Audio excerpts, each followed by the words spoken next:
अस्सलाम वालेकुम, मैं हूं फ़खर दुरानी और आप देख रहे हैं फैक्ट चेक पाकिस्तान। आज दो मौज़ूआत के ऊपर बात करेंगे। पहले नंबर पे बात करूंगा इमरान खान के वो कौन से दो वज़रा थे जिन्होंने इमरान खान की सऊदी वली अहद को गालियां देने की वीडियो ख़ुद सऊदी वली अहद को भेजी थी, जिसके बाद उनसे इमरान खान का अमेरिका से वापस आते हुए सऊदी हुकूमत ने त्यारा वापस ले लिया था और इनको फिर प्राइवेट एयरलाइन से आना पड़ा था। उन वज़रा के हवाले से और जो कहानी है पूरी उस पर काफ़ी अरसे से मैं काम कर रहा था। आज आपको तफसीलात से बताऊंगा। दूसरे नंबर पे बात करूंगा आइनी तरमीम के हवाले से कि अब आइनी तरमीम तो बिलाखिर मुतफ़िक़ा तो नहीं, खैर उसमें मौलाना फजल रहमान और बाकी जो हुकूमती इत्तेहादी जमातें हैं उन्होंने मंजूर कर ली है। अब इसके बाद होने क्या जा रहा है, क्या अदलिया की तरफ से कोई रिएक्शन आएगा, और दूसरा ये कि जो आइनी बेंच बनाया जाएगा उसका सरबराह कौन होगा, इस पे भी तफसीलन बात करेंगे। सबसे पहले बात कर लेते हैं सऊदी वली अहद के हवाले से जो इमरान खान से उन्होंने त्यारा वापस लिया था। आपको याद है सितंबर 2019 में इमरान खान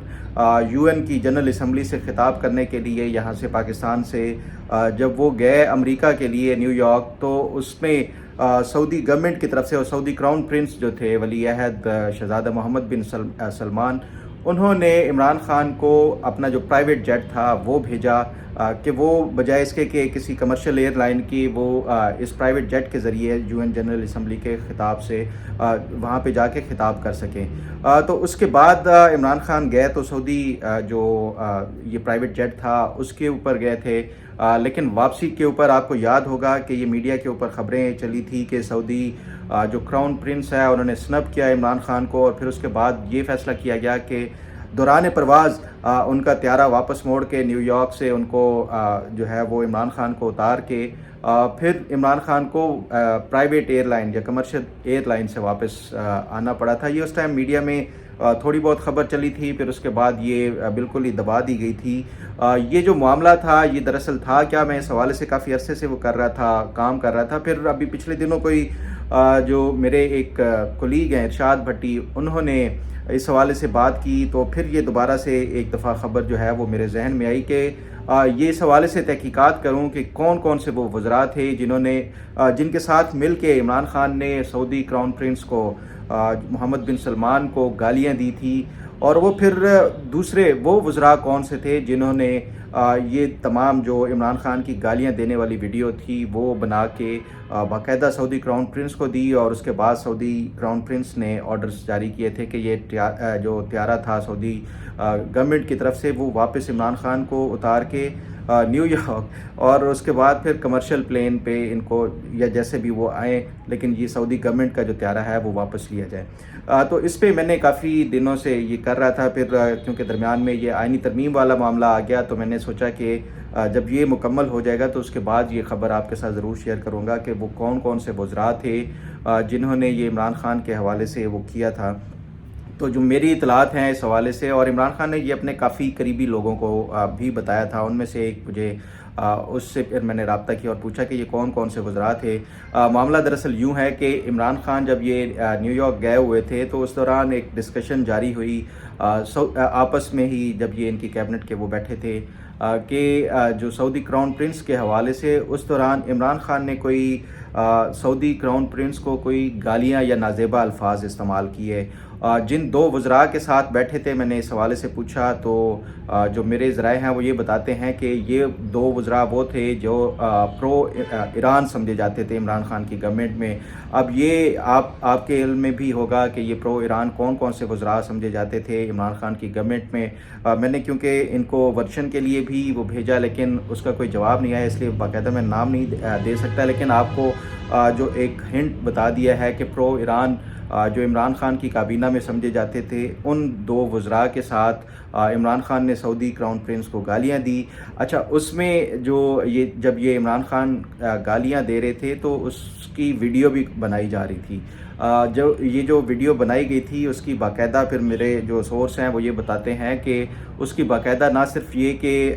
बाकायदा रिकॉर्डिंग और उसके साथ जो अरबी में ट्रांसलेशन थी वो पूरी अरबी में ट्रांसलेशन की गई, जो Imran Khan Saudi crown Prince को गालियां दे रहे थे। तो वो वीडियो रिकॉर्ड करके उसकी ट्रांसलेशन करके दो और वज़रा थे, उनमें से एक वही थे जिनके साथ मिल के इमरान खान गालियाँ दे रहे थे और वो प्रो ईरान समझे जाते थे। उन साहब ने फिर आगे जाके ये सऊदी क्राउन प्रिंस को ये वीडियो भेज दी कि ये पाकिस्तान का प्राइम मिनिस्टर आपको ये कलमात कह रहा है, और अरबी में बाकायदा ट्रांसलेशन की जा रही थी। तो उसके बाद ये सऊदी क्राउन प्रिंस को जब ये मिली जो इमरान खान की बाकायदा जो अल्फाज और जो कलमात वो कहे जा रहे थे अरबी ट्रांसलेशन के साथ, तो उसके बाद ये फ़ैसला उसने किया था कि ये इमरान खान से जो त्यारा था वो वापस ले लिया जाए। और फिर उसके बाद आपने देखा कि जो सऊदी अरब के साथ ताल्लुकात थे वो बिल्कुल इमरान खान के दौरे हुकूमत में ख़राब हो गए थे, जनरल बाजवा को जाना पड़ा। फिर उसके बाद आपने देखा कि इमरान खान के जब ये गालियों वाली वीडियो के बाद सऊदी अरब से ताल्लुकात ख़राब हुए, तो इन्होंने महातीर मोहम्मद के साथ एक नया जो OIC का मुतबादिल ब्लॉक बनाने की कोशिश की। उस पे फिर सऊदी गवर्नमेंट ने जो फ़ौज की जो लीडरशिप थी उसको कहा, और फिर इस तरह जो है ये मामला इमरान खान को वहाँ से भी वो हटना पड़ा। तो इमरान खान का जो फ़ॉरेन रिलेशंस को मैनेज करने का था, आपने देखा कि वो सऊदी अरब से मामलात ख़राब हुए, मलेशिया की तरफ गए और तुर्की की तरफ गए। वहाँ से जब ये इनको छोड़ना पड़ा तो फिर उनके साथ भी ताल्लुकात ख़राब हो गए। चीन के साथ CPEC की वजह से वैसे ही हालात जो है वो ख़राब हो गए थे। तो ये ओवरऑल जो इमरान खान की जो फ़ॉरेन पॉलिसी और ख़ुद को अक्ल कुल समझते हुए बग़ैर किसी जो डिप्लोमेटिक प्रोटोकॉल होते हैं उनको फॉलो किए हुए जब ये इन्होंने सारा वो किया था, तो उसके बाद ये जो इनको लाने वाले थे मिलिट्री इस्टेब्लिशमेंट वाले, वो भी सर पकड़ के बैठ गए कि ये हम कैसी चीज़ को ले आए हैं। तो बहरहाल ये जो इमरान खान की लंका डुबोने में जो किरदार था जिन लोगों का, वो इनके अपने ही और जो बड़े करीबी समझे जाते थे, उन्हीं के साथ इमरान खान ने मिल के गालियाँ दी, और उन्हीं में से ही एक जो वज़ीर हैं बाकायदा अरबी में ट्रांसलेशन करके वो सऊदी क्राउन प्रिंस को भेजा, जिसके बाद ये सारे मामलात जो है वो ख़राब हुए थे। तो ये काफ़ी दिनों से मैं इस पे वो सोच रहा था कि वो करूँगा, लेकिन आईनी तरमीम की वजह से वो फिर मैंने कहा कि इसको बाद में वो शेयर करूँगा। अब ज़रा बात कर लेते हैं जो आईनी तरमीम है वो बिलाखिर रात को कोई 5 सवा 5 बजे ये जो प्रोसेस था वो सारा कंप्लीट हुआ। उस दौरान जो तकारीर की गई PTI की तरफ से, जो लीडर ऑफ अपोजिशन है उमर अयूब, उनकी मैं तकरीर सुन रहा था, यही सोच रहा था कि शायद वो किसी आइनी तरमीम के जो बुनियादी नुकात हैं, जो 22 इसमें तरामीम की गई हैं, जो शिक्के हैं, उसके ऊपर वो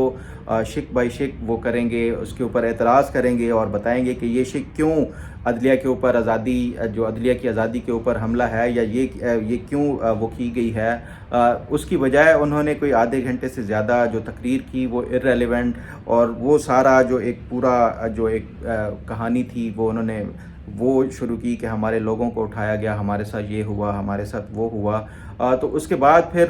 जो हुकूमत की तरफ से ख्वाजा आसिफ ने जो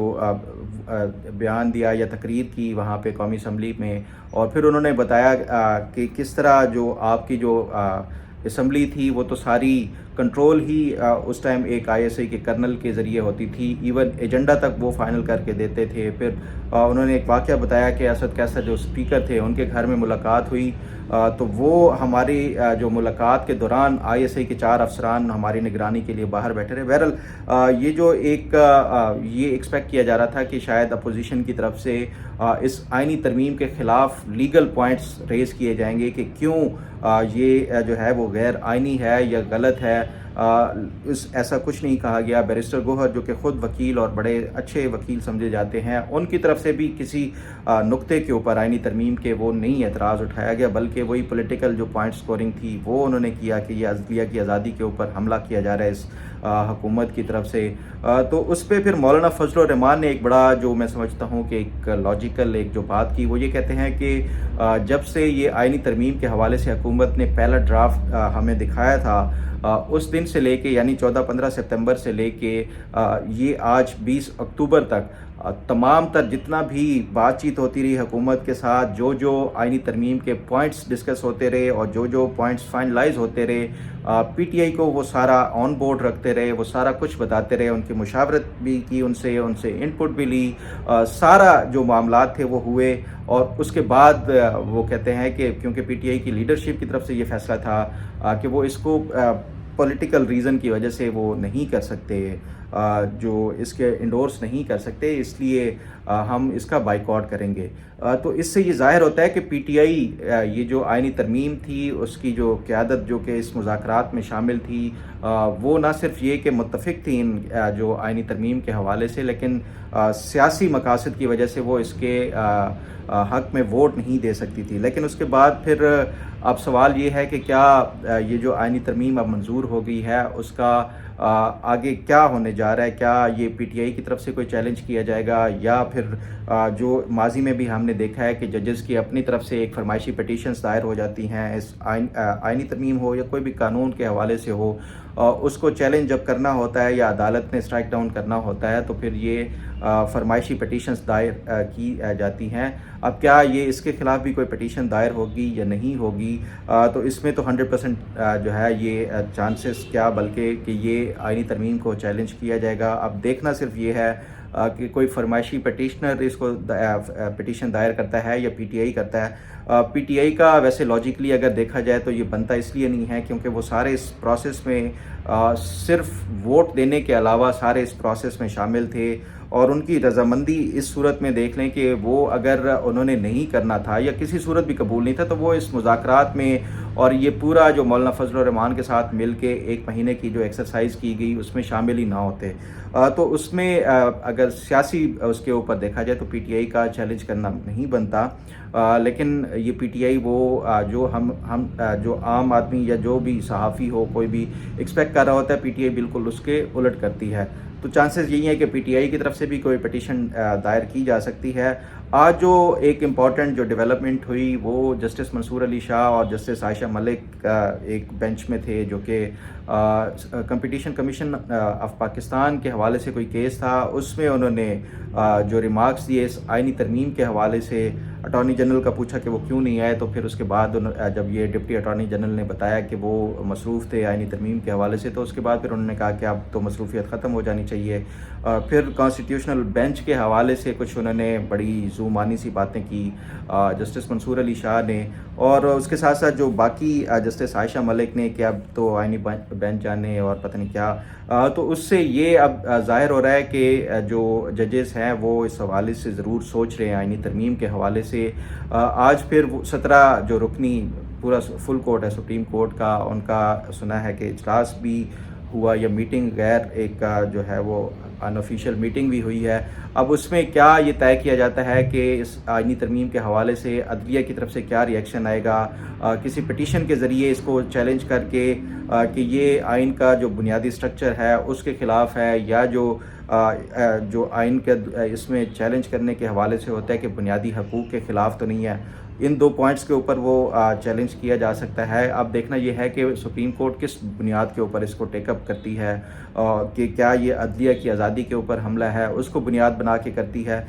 تو یہ تو آنے والے 1-2 دن میں جو ہے وہ کلیئر ہو جائے گا، لیکن اس کے ساتھ ساتھ جو اہم بات ہے وہ یہ ہے کہ حکومت کی طرف سے پارلیمانی کمیٹی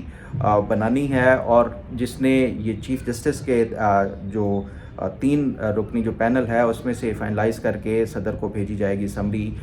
اس کے لیے جو پارلیمانی کمیٹی ہے فل 4، اس میں ایک جو معاملہ سامنے آ رہا ہے میں سمجھتا ہوں، اور ایک بنیادی سوال ہے وہ یہ ہے کہ پی ٹی آئی کا تو اسپیکر نے نوٹیفائی کر کے یہ کہہ دیا تھا کہ یہ پارلیمانی پارٹی ہی نہیں ہے۔ تو جب یہ پی ٹی آئی پارلیمانی پارٹی نہیں ہے اور اپوزیشن کی طرف سے جو پھر ریپریزنٹیشن ہے وہ پی ٹی آئی کی بجائے کیا مولانا فضل الرحمان کی جماعت اور باقی جو چھوٹی جماعتیں ہیں محمود خان اچکزئی کی یا باقی ایک سیٹ والی جو ہیں ان کو دی جائے گی، یا پی ٹی آئی کو کوئی پولیٹیکل اس کا وہ دکھاتے ہوئے ان کو کوئی نمائندگی دی جائے گی؟ یہ بڑا اہم ہوگا، کیونکہ اگر الیکشن ایکٹ ترمیمی بل دیکھا جائے اس کے بعد تو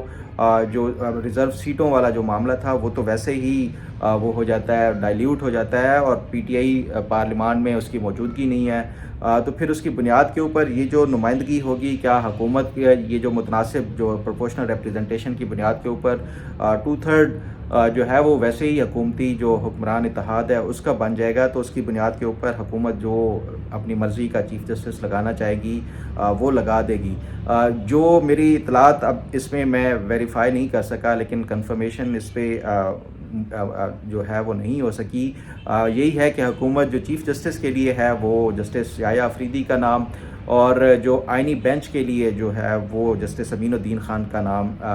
سوچ رہی ہے. اب اس کے اوپر فائنل کیا ڈیسیجن ہوتا ہے، کیونکہ آج اب صدر نے بھی وہ کر دیا ہے، اس کے اوپر دستخط کر دیے ہیں. باقاعدہ ترمیم جو ہے وہ لاگو ہو چکی ہے، آئین میں اس کا حصہ بن چکی ہے. پارلیمانی کمیٹی کل تک اس کے پاس ٹائم ہے ڈسکس کر کے جو نام فائنل کرنے ہیں.